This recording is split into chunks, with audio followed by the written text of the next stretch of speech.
In a quiet village nestled at the foot of misty mountains lived a man named Ravi.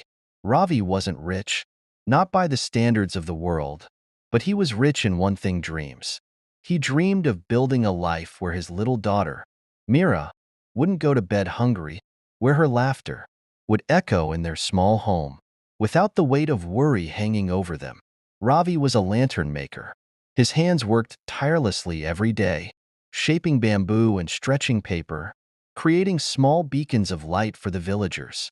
But no matter how much he worked, money was always tight. A sudden rainstorm could ruin his entire stock, or a festival season might pass with few customers.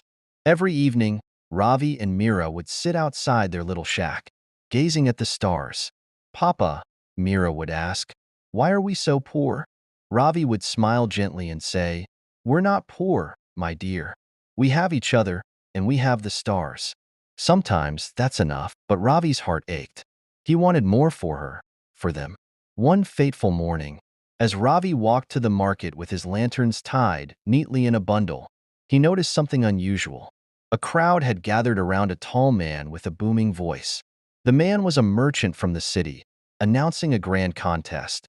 Whoever can create the most unique and beautiful lantern will win a prize of 500 gold coins, he declared.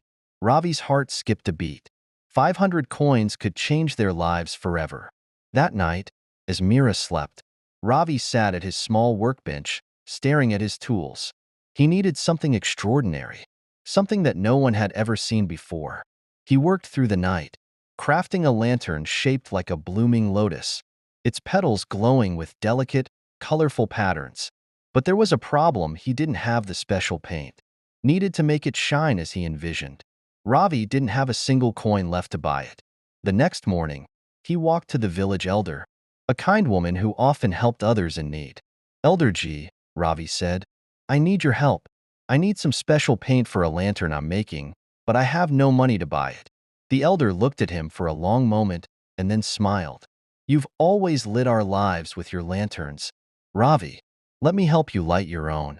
She handed him the paint without asking for anything in return. Ravi poured his heart into that lantern. By the time the contest day arrived, his hands were calloused, his back ached, but his creation was ready. At the contest, his lantern was unlike anything anyone had ever seen. When it was lit, the colors danced like fireflies, casting a soft, mesmerizing glow. The merchant, stunned, announced Ravi as the winner. When Ravi returned to the village with the prize money, he didn't just buy food and clothes for Mira. He used the money to expand his little lantern business, hiring other struggling villagers to help him. Soon, his lanterns became famous far and wide, even reaching the bustling cities. Years later, as Ravi and Mira sat under the stars, she asked, "Papa, do you remember when we were poor?" Ravi smiled, pulling her close. "Yes, my dear. And do you know what got us through? Dreams, kindness, and a little bit of light." And from that day forward, Ravi was no longer just a lantern maker. He was the man who proved that even in the darkest times, a small light could shine brighter than anything.